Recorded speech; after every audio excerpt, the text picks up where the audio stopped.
ত্রয়োদশ জাতীয় সংসদ নির্বাচনের সব প্রস্তুতি ডিসেম্বরের মধ্যে নেয়ার নির্দেশ দিয়েছেন প্রধান উপদেষ্টা ডক্টর মোহাম্মদ ইউনূস। ৯ জুলাই রাত ৮টায় রাজধানীর ফরেন সার্ভিস একাডেমিতে আয়োজিত এক সংবাদ সম্মেলনে এ তথ্য জানিয়েছেন প্রধান উপদেষ্টার প্রেস সচিব শফিকুল আলম। বিস্তারিত সহকর্মী শাহাদাত রিফাতের রিপোর্টে।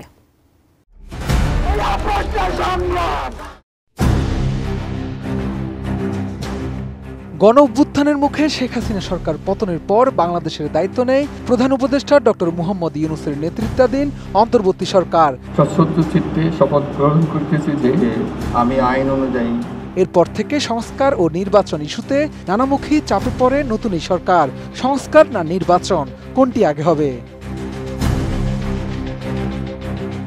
এর মধ্যে ডক্টর ইউনূসের লন্ডন সফর ও তারেক জিয়ার সাথে বৈঠকের পর বিএনপির পক্ষ থেকে জানানো হয় আগামী বছরের ফেব্রুয়ারির যে কোনো দিন জাতীয় নির্বাচন আয়োজনে মত দিয়েছেন প্রধান উপদেষ্টা।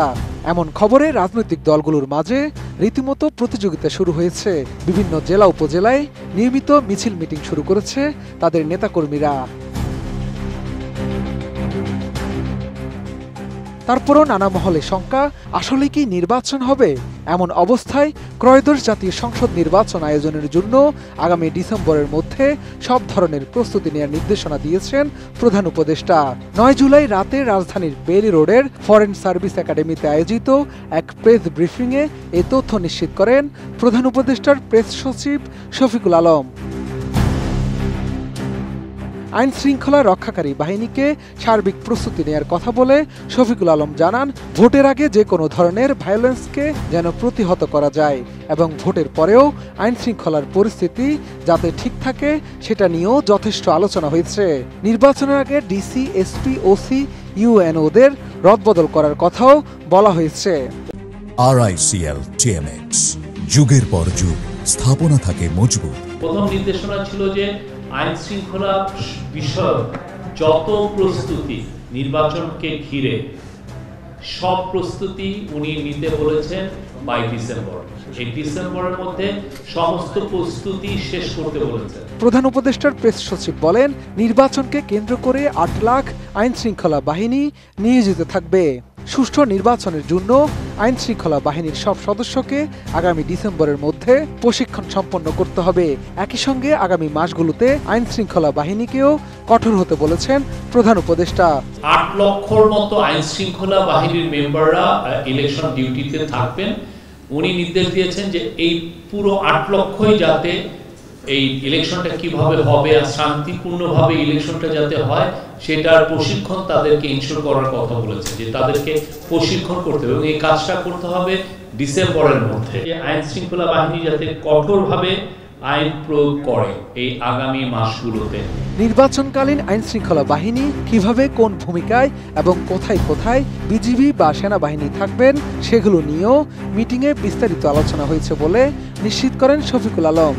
এটা একটা ইস্যু, কোথায় কোথায় ডিপ্লয়েড হবে। আপনারা জানেন যে বর্ডার এরিয়াতে কিভাবে ডিপ্লয়মেন্ট হবে, দেশের বিভিন্ন জায়গায় ডিপ্লয়মেন্ট, ঝুঁকিপূর্ণ কেন্দ্রে কিভাবে ডিপ্লয়মেন্ট হবে, কতজন আনসার থাকবেন, কতজন পুলিশের সদস্য থাকবেন, বিজিবি বা সেনাবাহিনী কিভাবে থাকবেন, স্ট্রাইক ফোর্স হিসাবে কিভাবে থাকবেন, সেগুলো নিয়ে আজকের মিটিংয়ে বিস্তারিত আলোচনা হয় এবং ওইখানে বলা হয় যে ৮ লক্ষের মধ্যে ৫,৭০,০০০ হচ্ছে হলো আনসার এবং ১,৪১,০০০ হচ্ছেন পুলিশের সদস্য।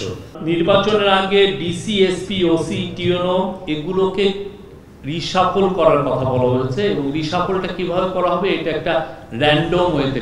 শেখ হাসিনা আমলের ৩ নির্বাচনে তরুণরা ভোট দিতে পারেনি দাবি করে শফিকুল আলম বলেন, ১৮ থেকে ৩২ বছর বয়সীদের জন্য পৃথক ভোটার তালিকা করা এবং তাদের জন্য নির্বাচনী কেন্দ্রগুলোতে আলাদা ভোটিং বুথ রাখার জন্য নির্দেশ দিয়েছেন প্রধান উপদেষ্টা।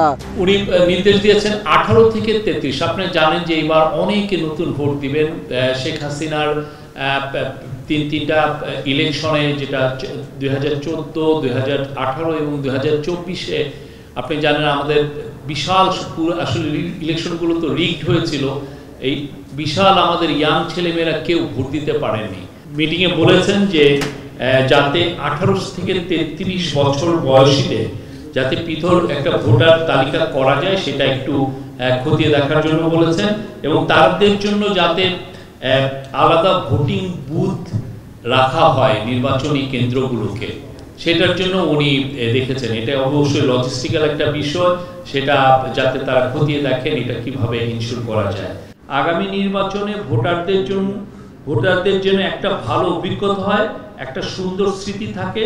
প্রথম ভোট যারা দিবে এটা তাদের জন্য গৌরবের, সেজন্য ভালো অনুভব করে। উনি খতিয়ে দেখতে বলেছেন যে কারা কাকে কাকে, এবং যতটা সম্ভব যাতে এই কন্ট্রোভার্সিয়াল যারা লোকজন, যারা ওই সময় আপনারা জানেন অনেক অফিসিয়াল খুব অতি উৎসাহী হয়ে এই রিগিংয়ে হেল্প করেছেন, আমরা যতটা সম্ভব এদেরকে সরিয়ে যাতে ইলেকশনটা করা। শফিকুল আলম আরো বলেন, আনুমানিক ৪৭,০০০ ভোটিং কেন্দ্রের মধ্যে ১৬,০০০-এর মতো ভোট কেন্দ্র ঝুঁকিপূর্ণ হতে পারে।